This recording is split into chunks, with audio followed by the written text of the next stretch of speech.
네, 시청자 여러분 반갑습니다. 동방신선학교 개벽뉴스입니다. 새해가 시작되었습니다. 여러 목표들을 세우셨을 텐데요. 물감을 아끼면 원하는 그림을 그리기 어렵죠. 꿈을 아끼면 성공에 다가서기도 어려울 것입니다.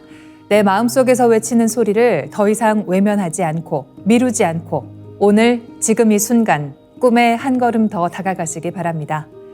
지난 한 주간 지구촌에서 일어났던 개벽 소식을 알려드리겠습니다.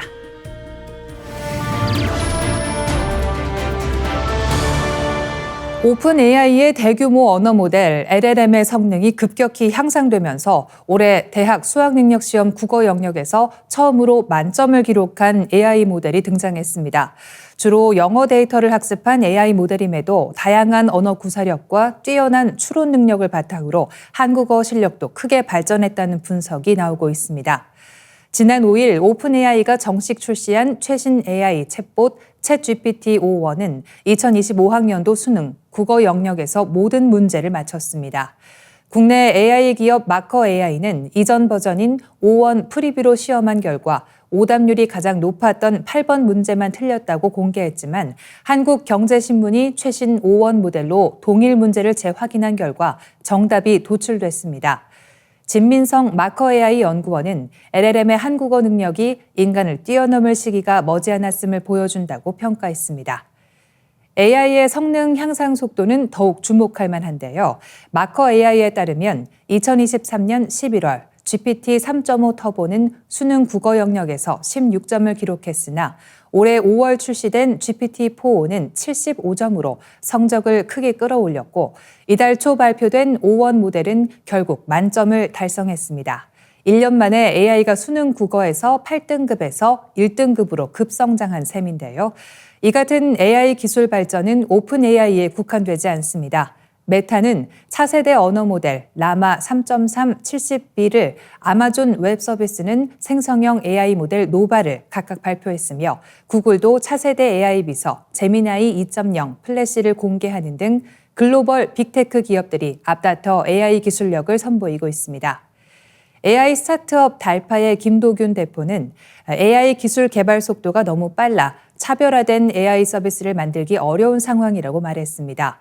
업계에서는 이런 추세라면 초인공지능 ASI가 등장할 수 있다는 관측이 나오고 있습니다. ASI는 인간을 능가하는 역량을 가진 AI로 인간 수준의 지능을 목표로 하는 일반 인공지능 AGI를 넘어선 개념입니다. 일부 전문가들은 오픈 AI의 5원 모델 등 최신 AI가 이미 AGI 수준에 도달했다고 평가하고 있으며 오픈 AI는 AGI 도달 당시 마이크로소프트와의 활용 방안을 논의 중인 것으로 알려졌습니다. 다음 뉴스입니다. 이스라엘군이 최근 시리아와의 국경지대인 골란 고원 내 비무장 완충지대와 시리아 영토 일부를 장악하면서 중동 지역의 긴장이 다시 고조되고 있습니다. 베냐민 네타냐후 이스라엘 총리는 이를 자국 국경 방어를 위한 임시 조치라고 설명했지만 이스라엘 카츠 국방부 장관은 군에 헤르몬 산에서 올 겨울 내내 주둔할 준비를 하라고 지시하면서 장기 전략 가능성을 시사했습니다. 골란 고원은 1967년 제3차 중동 전쟁 당시 이스라엘이 시리아로부터 점령한 후 전략적 요충지로 자리 잡았습니다. 이곳은 해발 2,814m의 헤르몬 산을 통해 시리아 수도 다마스쿠스를 포함한 남부 지역을 감시할 수 있어 군사적 가치는 물론 주요 식수원으로도 활용되고 있습니다. 이스라엘은 이곳을 자국 안보를 위한 필수적인 지역으로 인식하며 1981년 합병을 선언했지만 국제사회는 이를 불법 점령으로 간주하고 있습니다. 이스라엘의 이번 조치에 대해 이집트와 시리아를 비롯한 아랍 국가들은 즉각 휴전협정 위반이라며 강력히 비난하고 나섰습니다.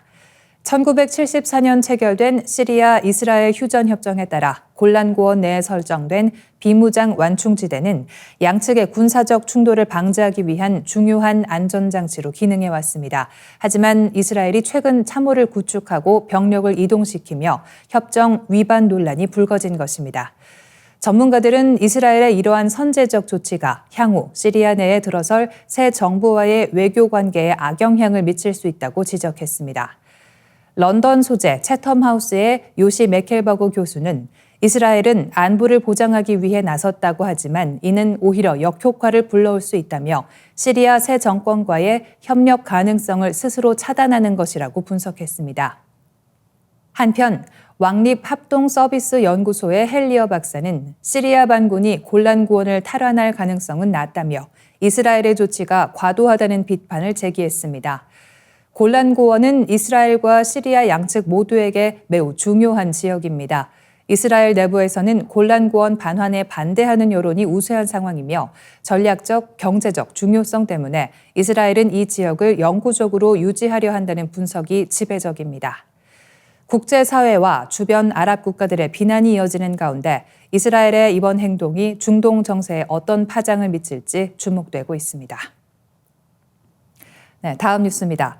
국제연구팀이 2027년쯤 북극이 역사상 처음으로 얼음 없는 여름을 맞이할 수 있다는 전망을 내놨습니다. 이는 지구 기후변화의 중대한 경고 신호가 될 수 있으며 극단적 날씨 현상을 가속화할 가능성이 있다고 경고했습니다. 이번 연구는 콜로라도 대학교 알렉산드라 얀 교수와 스웨덴 예테보리 대학교 셀린 휴제 교수를 포함한 연구진이 수행했으며 관련 결과는 과학저널 네이처 커뮤니케이션즈에 게재됐습니다. 연구에 따르면 북극 해빙은 지난 10년간 매년 12% 이상 감소하고 있으며 그 속도가 점차 빨라지고 있습니다. 미국 국립 눈과 빙 자료센터의 보고서에 따르면 올해 9월 북극 해빙 면적은 약 428만 제곱킬로미터로 관측 역사상 최저 수준에 가까웠습니다. 이는 1979년부터 1992년 평균인 685만 제곱킬로미터에서 크게 감소한 수치입니다. 연구팀은 해빙 면적이 100만 제곱킬로미터 이하로 줄어드는 시점을 얼음 없는 상태로 정의하며 이날이 빠르면 2027년에 도래할 가능성이 있다고 예측했습니다. 알렉산드라 얀 교수는 얼음 없는 첫날은 기후변화가 인간 활동으로 북극의 중요한 균형을 근본적으로 바꿨음을 의미한다며 이것은 지구온난화의 중요한 이정표라고 설명했습니다. 연구진이 300개 이상의 컴퓨터 시뮬레이션을 통해 분석한 결과 첫 얼음 없는 여름이 9년에서 20년 내에 발생할 확률이 높았으며 최악의 경우 3년 안에 도래할 가능성도 배제할 수 없는 것으로 나타났습니다.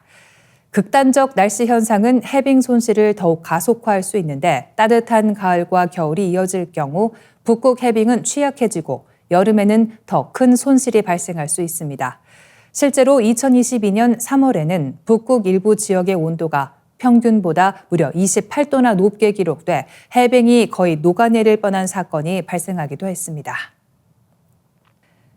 러시아 방사능 생화학 방어군 사령관 이고르 키릴로프 중장이 모스크바 자택 앞에서 발생한 폭탄 폭발로 사망했으며 우크라이나 측은 이번 사건이 자신들의 소행이라고 주장해 양국 간 긴장이 더욱 고조되고 있습니다. 12월 17일 로이터와 타스통신 등 외신에 따르면 키릴로프 중장은 새벽 자신의 아파트를 나서던 중 자택 앞 스쿠터에 설치된 폭탄이 터지며 목숨을 잃었습니다. 폭발은 크렘린궁에서 동쪽으로 약 6.5km 떨어진 모스크바 남서부 주거지에서 발생했으며 현장에 출동한 러시아 당국은 폭탄이 원격으로 조종되었으며 TNT 300g에 상당하는 위력을 가졌다고 분석했습니다. 이번 폭발은 주변 건물에 심각한 피해를 입혔고 출입구는 심하게 훼손됐으며 창문들은 산산조각이 나고 현장에는 폭발물 잔해가 흩어져 있었다는 목격자들의 증언도 전해졌습니다. 우크라이나 보안당국 관계자는 로이터와 AFP 통신에 이번 폭탄 설치는 우크라이나 측의 작전이라며 키릴로프 중장이 우크라이나군에 대한 화학무기 사용을 지시한 전범이기 때문에 정당한 공격 목표였다고 주장했습니다. 이어 이 관계자는 그는 전쟁 범죄를 저지른 자이며 우크라이나인들을 살해하는 자들에게는 반드시 불명예스러운 최후가 기다리고 있다며 이번 공격을 합법적인 복수로 정당화했습니다. 앞서 우크라이나 보안국은 전날 키릴로프를 우크라이나에서 화학무기 사용 혐의로 기소했으며 그가 2022년 러시아의 우크라이나 침공 이후 4,800건 이상의 화학무기 사용을 지시했다고 주장한 바 있습니다. 키릴로프는 이미 서방 국가들의 제재 명단에 오른 인물로 미국 국무부는 올해 초 러시아군이 화학작용제 클로로피크린을 우크라이나 전선에서 사용했다고 확인하기도 했습니다. 키릴로프 중장은 러시아군 내에서 방사능, 화학, 생물학적 위협에 대응하는 군사 전략을 수립하고 실행하는 중요한 위치에 있었으며 그의 사망은 러시아군 수뇌부에 상당한 타격을 입힐 것으로 보입니다.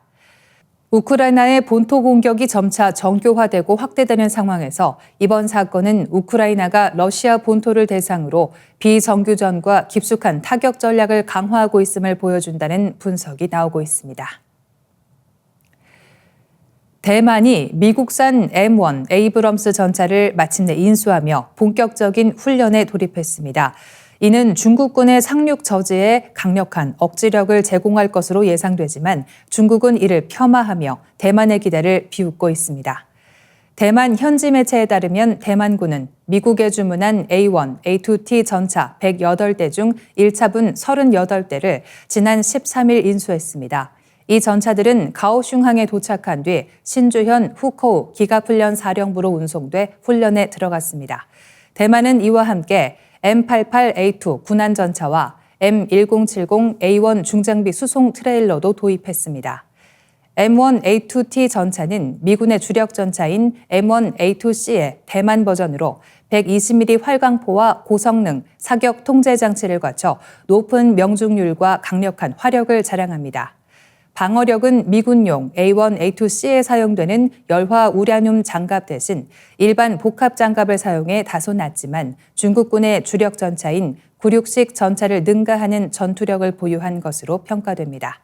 대만은 이 전차 도입에 약 405억 대만 달러를 투입했으며 미국 정부는 지난 2019년 판매를 승인했으나 인도는 지연돼 왔습니다. 이에 따라 대만군은 A60, A3 패튼 전차의 파워팩을 교체하는 등 노후화된 전력을 보강하며 대기해 왔습니다. 이 소식에 중국은 강하게 반발하며 M1 전차를 대만 섬의 지형과 전투에 부적합한 중장비라며 비난했습니다. 중국 관영지 글로벌타임스는 무거운 전차는 드론에 쉬운 표적이 되고 기동성과 유지 보수에도 문제가 많다고 주장했습니다. 또한 우크라이나 전쟁 사례를 들어 미국 전차가 러시아 대전차 미사일에 취약하다는 점을 강조하기도 했습니다. 그러나 대만군은 M1A2T 전차와 함께 제블린 대전차 미사일 및 자체 개발한 캐스트럴 로켓 등 다양한 대전차 무기를 운용하고 있어 중국군이 유사시 대만 해안에 상륙할 경우 막대한 피해를 입을 것이라는 분석이 나옵니다. 군사 전문가들은 이번 M1 전차 인수를 통해 대만군의 방어 능력이 한층 강화될 것으로 보고 있으며 중국의 비판은 이러한 전략적 위협을 희석하려는 선전전으로 해석됩니다. 대만군이 M1 전차를 효율적으로 전력화하면 유사시 상당한 억제력을 발휘할 수 있을 것으로 보입니다. 이에 따라 양안 간 군사적 긴장감은 더욱 고조될 전망입니다. 네, 다음 뉴스입니다. 미국 정부가 자국 통신업체들을 광범위하게 해킹한 중국을 향해 보복을 시작했습니다. 미국 내 영업 중인 중국 기업의 통신 사업 운영을 전면 금지할 방침입니다. 12월 16일 뉴욕타임즈에 따르면 미국 상무부는 지난주 중국 전신 미국 법인의 미국 통신망 잔류와 클라우드 서비스 제공이 미국의 국가안보 위협을 초래한다는 내용이 담긴 예비 조사 결과를 통보했습니다. 통보에 따라 중국 전신은 30일 이내에 미국 상무부에 답변해야 합니다. 관련 처분은 1월 20일 출범할 도널드 트럼프 행정부에서 이루어질 전망입니다. 이번 조치는 중국 해킹 조직이 미국 통신망에 깊이 침투한 사태에 따른 대책입니다. 중국 정부는 해킹 조직을 통해 미국 정부의 자료와 대화에 접근했고 미국 정부가 추적할 가능성이 있는 스파이들도 알아챌 수 있었던 것으로 알려졌습니다. 미국 연방통신위원회는 2021년 10월 중국 정부의 착취, 영향력, 통제에 종속돼 있다며 중국 전신 미국 법인의 미국 내 일반 전화 서비스 허가를 취소했습니다. 그러나 중국 전신은 당시에도 미국 통신망에 남아 인터넷과 전화 트래픽에 대한 접근권을 유지하고 있었습니다. 미국 상무부는 이 접근권을 모두 박탈하는 방안을 이번에 추진한 것인데요. 트럼프 2기는 현 바이든 행정부보다 더 강력한 대응을 추진할 것으로 예상됩니다. 트럼프 집권 2기의 백악관, 국가안보보좌관으로 지명된 마이크 왈츠 연방하원 의원은 지난 12월 15일 CBS 방송에 출연해 중국을 겨냥한 사이버 공격을 언급하기도 했습니다. 왈츠 의원은 계속해서 우리의 데이터를 훔치고 염탐하는 등 우리의 인프라와 시스템에 사이버 시한폭탄을 떨어뜨리는 민간, 국가 차원 행위자들에게 공세를 시작해 더 큰 비용과 대가를 치르게 해야 한다고 말했습니다. 또한 그들이 공격하면 우리가 방어하는 식으로 피해를 확대하는 것보다는 상대편 행동을 바꿔야 한다고 덧붙였습니다. 유럽연합의 양대 경제대국인 독일과 프랑스가 동시에 정치적 위기에 직면하며 국가 리더십에 큰 공백이 생기고 있습니다. 두 나라 모두 행정부 붕괴 상황을 겪고 있어 파장이 커지고 있습니다. 먼저 독일입니다. 주요 경제정책과 예산안을 둘러싼 갈등 끝에 올라프 숄츠 총리가 지난 16일 연방의회 신임 투표에서 불신임 당했습니다. 2025년 2월로 예정된 조기 총선에서 숄츠 총리와 소속 정당인 사회민주당의 낮은 지지율로 인해 정치적 생존이 어려울 것으로 보입니다. 프랑스 상황도 만만치 않습니다. 내년 예산안을 둘러싸고 극심한 정치적 갈등 끝에 지난 4일 의회가 불신임안을 통과시켰습니다. 이에 따라 미셸 바르니에 총리가 사퇴하고 프랑스와 바이루 신임 총리가 취임했지만 야권에서는 에마뉘엘 마크롱 대통령과 바이루 총리의 동반 사퇴를 주장하는 목소리가 커지고 있습니다. 이 같은 정치 위기의 배경에는 경제난과 극우 정당의 급부상이 자리하고 있습니다. 독일의 올해 GDP 성장률은 마이너스 0.1%로 2년 연속 마이너스 성장이 예상되며 자동차 산업 부진과 수출 둔화가 뼈아픈 타격을 주고 있습니다. 프랑스는 재정 적자가 GDP의 6%에 달해 유럽연합 기준을 크게 초과한 상황입니다. 한편 독일의 극우 정당인 독일 대한당과 프랑스의 극우 국민연합이 기성 정치에 대한 불만을 등에 업고 빠르게 지지세를 확장하고 있어 정치권의 협치는 더욱 어려워지고 있습니다. 이러한 독일과 프랑스의 혼란은 유럽연합 전체에 큰 악재로 작용할 것으로 보입니다. 뉴욕타임즈는 EU가 트럼프 당선인의 재집권과 우크라이나 전쟁 장기화에 대응해야 할 중요한 시점에 독일과 프랑스의 리더십 공백이 유럽의 위기를 심화시킬 수 있다고 진단했습니다. 유럽연합의 중심축이 흔들리고 있는 가운데 향후 양국의 정치적 행보와 경제 회복 방안에 국제사회의 이목이 집중되고 있습니다. 네, 다음 뉴스입니다. 부자 세습을 통해 시리아를 장기 독재해온 바샤르 알 아사드 대통령이 권좌에서 물러난 뒤 처음으로 공식 입장을 내놨습니다. 러시아로 망명한 아사드 대통령은 자신은 시리아를 떠날 계획이 없었으며 러시아가 대피를 요청해 어쩔 수 없이 이동했다고 주장했습니다. 아사드 대통령은 12월 16일 시리아 대통령실 공식 텔레그램 계정을 통해 성명을 발표했습니다. 그는 시리아를 떠난 것은 계획된 일이 아니며 일부 주장처럼 전투 막판에 벌어진 일도 아니다라며 자신의 의사와 무관하게 상황이 전개됐다고 강조했습니다. 이어 지난 8일 이른 아침까지 다마스쿠스에 남아 직무를 수행하다가 테러리스트들이 침투해 라타키아로 이동했다며 흐메이밈 기지 역시 드론 공격을 받자 러시아 측이 그날 저녁 즉각 대피할 것을 요청했다고 해명했습니다. 아사드 대통령은 다마스쿠스가 함락된 뒤 모든 국가기관이 마비됐지만 나는 한순간도 피난을 고려하지 않았다며 끝까지 시리아를 지키려 했다고 주장했습니다. 아사드는 쿠데타로 권력을 잡아 1971년부터 2000년까지 대통령직을 유지했던 하페즈 알 아사드의 아들로 부친의 사망 이후 권력을 승계해 시리아를 통치해왔습니다. 그러나 2011년 아랍의 봄 당시 반정부 시위가 확산하자 이를 유혈 진압하며 내전이 시작됐습니다. 이후 러시아와 이란의 군사적 지원으로 정권을 유지했으나 최근 우크라이나 전쟁과 가자 지구 분쟁으로 후원 세력이 약화되자 반군이 공세를 강화했고 결국 11월 27일 기습 공격을 시작으로 11일 만에 아사드 정권은 붕괴했습니다. 한편 월스트리트 저널은 12월 15일 알 아사드 가문이 부정하게 축적한 재산이 조 단위에 이른다고 보도했습니다. 매체에 따르면 알 아사드 일가의 해외 은닉 재산은 최대 17조 원에 달하는 것으로 추정되며 이는 서방의 경제 제재와 내전 속에서 축적된 것으로 보입니다. 시리아 국민의 90%가 빈곤층으로 전락한 상황에서도 아사드 일가는 이를 도리어 축제의 기회로 삼았다는 비판이 나오고 있습니다. 이번 아사드 대통령의 망명과 정권 붕괴는 중동의 지정학적 상황에 큰 변화를 예고하고 있습니다. 다음 뉴스입니다. 하늘로 날아간 풍선들은 어떻게 될까요? 헬륨 가스로 채워진 풍선은 지구 밖으로 나갈 수 없습니다. 기압이 낮아지는 고도에서는 내부 기체의 부피가 커지면서 약 18에서 37km에 도달한 뒤 터지고 맙니다. 그 이후 풍선의 잔해는 바람에 실려 바다나 지상으로 떨어져 쓰레기가 됩니다. 문제는 여기서 그치지 않습니다. 대부분의 풍선은 플라스틱 소재로 제작되기 때문에 자연에서 분해되기까지 수백 년이 걸릴 수 있습니다. 이를 대체할 수 있는 생분해성 풍선도 최소 4년 이상 분해 시간이 필요하다는 점에서 친환경 대안이 되기에는 한계가 있습니다. 바람과 기상 상황에 따라 풍선이 날아가는 거리는 예측 불가이며 짧게는 수백 미터에서 길게는 수천 킬로미터를 이동할 수 있습니다. 대표적인 사례로 2017년 울산 동구에서 날린 해돋이 기념 풍선이 약 450km 떨어진 일본 가가와현 미토요시에서 발견된 일이 있었습니다. 2009년에도 울산에서 날린 풍선이 일본 야마구치현까지 날아간 사례가 보고된 바 있습니다.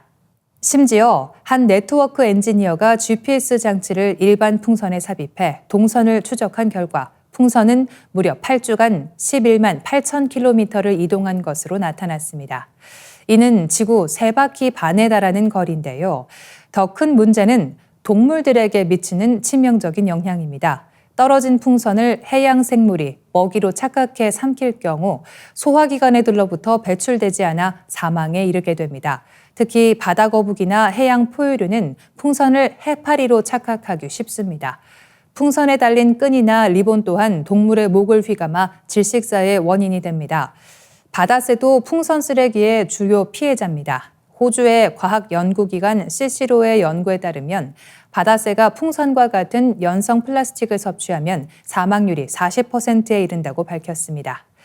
바람이 빠진 풍선은 오징어나 해파리와 형태가 비슷해 바다새들이 착각하고 삼키는 일이 빈번하게 발생합니다. 특히 한국의 경우 삼면이 바다로 둘러싸여 있어 해양 쓰레기 문제가 더욱 심각해질 수밖에 없는데요. 환경단체들은 단순히 날리는 풍선 한 개가 결국 생태계를 위협하는 문제로 이어질 수 있다고 지적합니다. 실험실에서 만들어진 생명체인 거울 박테리아가 인류와 생태계에 치명적인 위협을 가할 수 있다는 우려가 제기됐습니다. 이 박테리아는 자연계에 존재하는 분자의 거울상 버전으로 기존 생명체의 면역 체계가 이를 인식하지 못해 감염을 막을 방법이 없다는 지적입니다. 생명체를 구성하는 모든 주요한 생체 분자는 왼손과 오른손처럼 두 가지 거울상 형태로 존재할 수 있습니다. 자연에서는 한 가지 형태로만 발견되며 인위적으로 좌우가 바뀐 형태를 만들 수 있습니다. 가령 DNA는 오른손 방향으로 꼬이는 나선형 구조를 갖고 있습니다.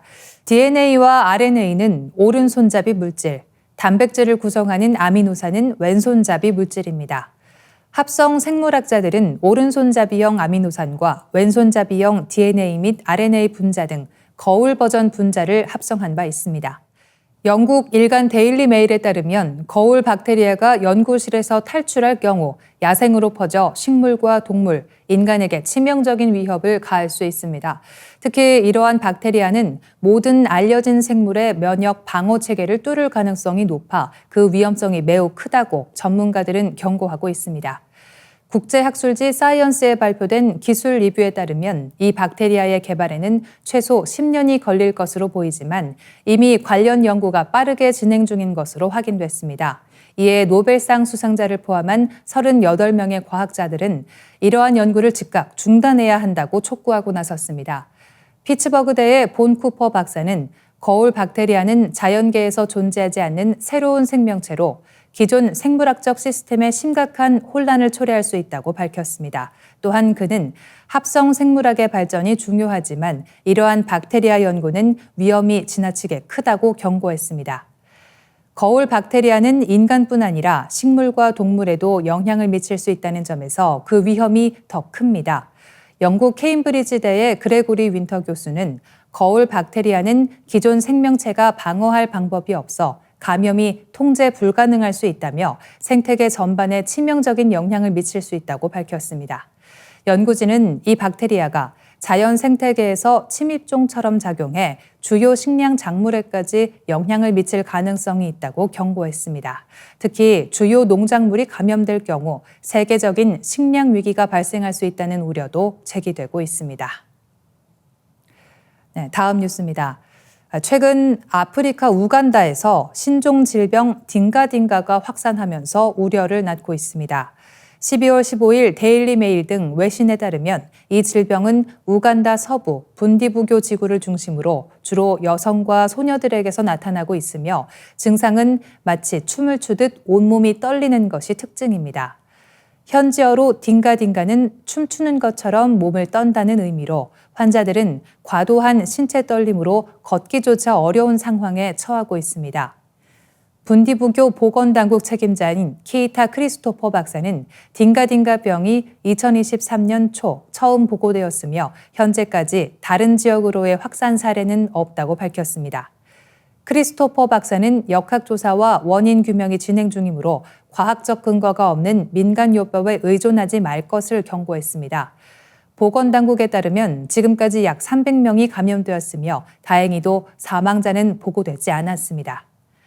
환자 사례도 나오고 있습니다. 페이션스 카투시메 씨는 증상 발현 당시를 회상하며 몸이 마비된 것 같았고 걸을 때마다 통제가 불가능하게 떨렸다고 말했습니다. 그는 병원에서 치료를 받고 현재 회복된 상태라고 전했습니다.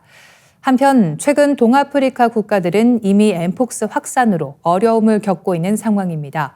세계보건기구는 지난 8월 국제적 공중보건 비상사태를 선포하며 엠폭스의 재확산 위험성을 경고했습니다. 당시 엠폭스는 콩고 민주공화국을 중심으로 유행했으며 최근 부룬디, 케냐, 르완다, 우간다 등 동부 아프리카로 번지고 있습니다.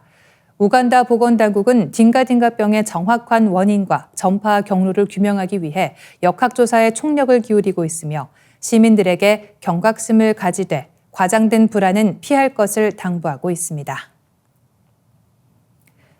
남태평양 도서국 바누아투에서 12월 17일 발생한 규모 7.3의 강진으로 사망자가 최소 14명으로 늘어났습니다.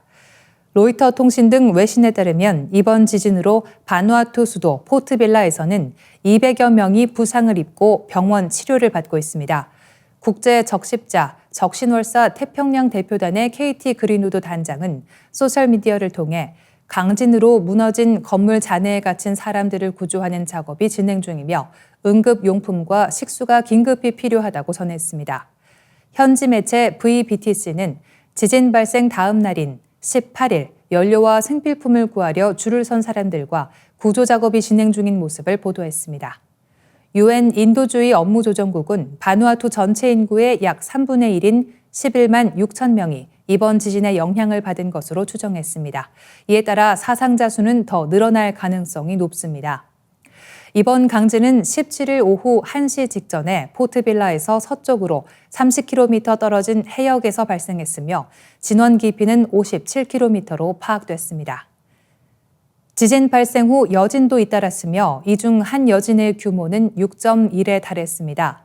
지진으로 포트빌라 내 상가, 대사관 건물, 병원 등이 심각한 피해를 입었으나 초기 쓰나미 경보는 약 2시간 만에 해제됐습니다. 바누아투 당국은 비상사태를 선포하고 피해가 심한 지역을 중심으로 7일간의 통금령을 내렸습니다. 호주와 뉴질랜드 등 인근 국가들도 지원에 나섰습니다. 호주는 의료 지원팀을 태운 군용기 2대를 바누아투로 급파할 예정이며 뉴질랜드는 국제공항의 정상 운영 여부를 확인하기 위해 항공기를 보낼 계획입니다. 80개의 섬으로 이루어진 바누아투는 약 33만 명의 인구를 가진 국가로 국제사회 지원이 요구되고 있습니다. 한편 재난 전문가 소원주 박사는 바누아투의 법칙이라는 속설이 있어서 바누아투에서 규모 6 이상의 지진이 일어나면 2주일 이내에 일본에서 그와 같은 규모의 지진이 일어난다는 법칙을 소개하며 만일의 위험에 대비할 것을 주장했습니다. 미국 오픈AI의 공동 창업자였던 일리아 수츠케버는 기존 데이터로 학습하는 방식의 인공지능 시대는 끝났으며 앞으로는 AI가 자체적으로 추론하는 시대로 접어들 것이라고 전망했습니다. 2월 14일 로이터 등 외신 보도에 따르면 수츠케버는 전날 캐나다 밴쿠버에서 열린 신경정보 처리 시스템 컨퍼런스에서 이 같은 입장을 밝혔습니다. 스튜케버는 오픈 AI의 설립자로 챗GPT 개발에 핵심적인 역할을 한 인물로 알려져 있습니다. 그는 AI 모델이 현재 주로 학습한 데이터를 기반으로 패턴을 맞추는 방식에 의존하고 있지만 앞으로는 새로운 학습 없이도 자체적인 추론을 통해 문제를 해결하고 결정을 내리는 방향으로 발전할 것이라고 설명했습니다. 그는 특히 AI의 차세대 모델이 에이전트 형태를 띠게 될 것이라고 예상했습니다.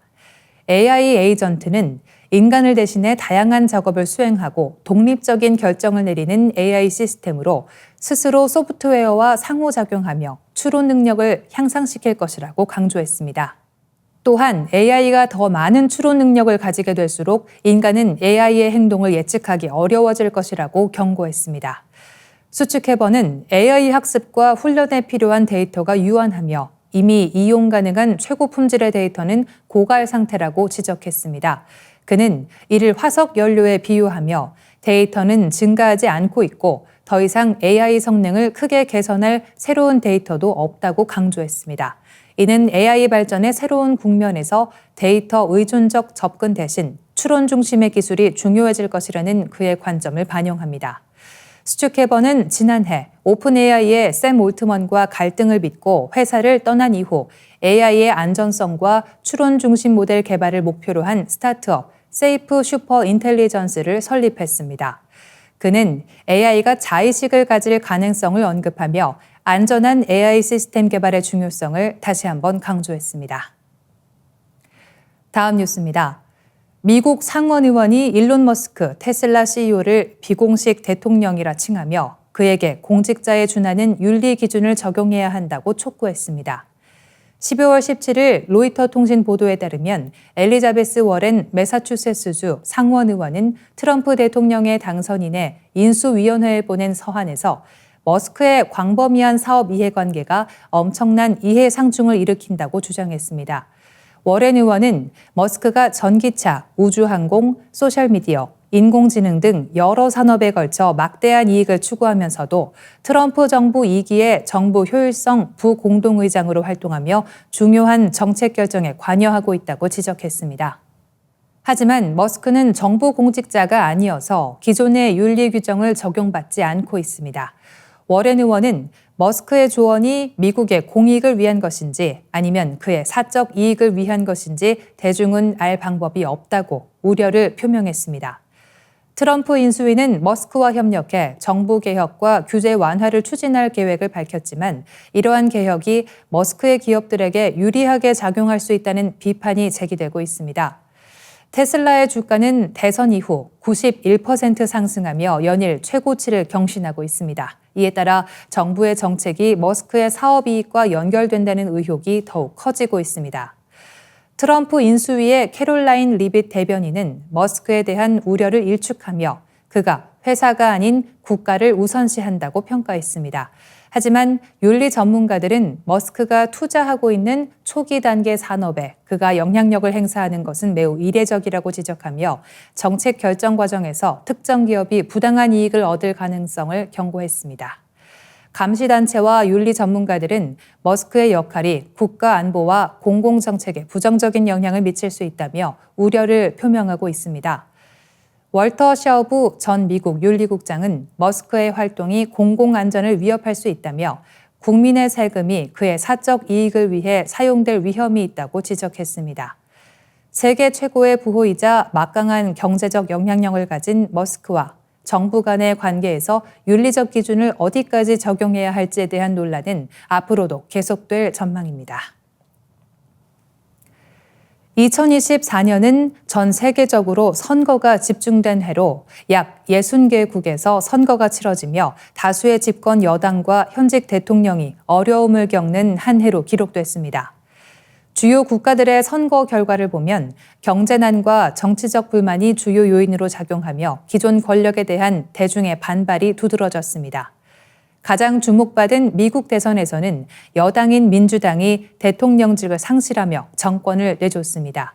영국에서는 노동당이 7월 총선에서 압승을 거두며 14년 만에 정권 교체를 이뤘고 남아프리카 보츠나와에서는 58년 만에 여당이 정권을 잃는 사상 초유의 결과가 나왔습니다.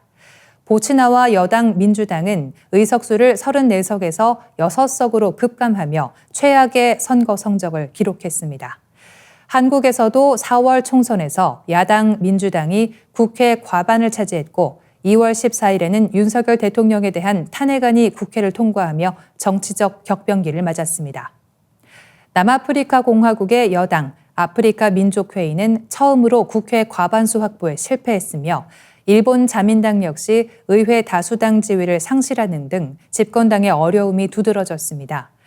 인도에서는 나렌드라 모디 총리가 3선에 성공했지만 연립정부 구성이라는 정치적 우여곡절을 겪어야 했습니다. 퓨 리서치 센터는 올해 선거에서 집권 여당들이 부진했던 가장 큰 이유로 경제난을 지목했습니다.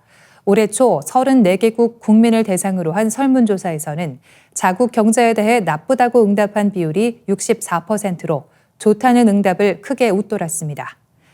민주주의 시스템에 대한 불만도 높아졌는데 31개국 평균으로 자국 민주주의에 만족한다는 답변은 45%에 그쳤고 54%는 불만을 표했습니다. 특히 고소득 국가에서는 민주주의 만족도가 36%로 2021년 49%에서 크게 떨어졌습니다.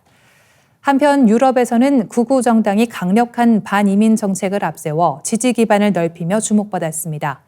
프랑스 국민연합은 6월 총선 1차 투표에서 득표율 1위를 기록했고 오스트리아 자유당은 9월 총선에서 29% 득표율로 역대 최고 성적을 거두며 하원 의장을 배출했습니다. 영국의 리폼 UK는 총선에서 14%의 득표율을 기록했고 독일의 극우 정당 독일을 위한 대안은 2차 대전 이후 처음으로 독일주 선거에서 승리하며 정치적 입지를 확장했습니다. 2024년의 선거 결과는 경제적 불만과 민주주의에 대한 회의감, 그리고 반이민 정서가 결합하여 세계 정치 지형을 흔드는 한 해였음을 보여줍니다. 겨울방학을 맞아 어린이와 청소년, 그리고 대학생들을 위한 뜻깊은 수련회가 열립니다.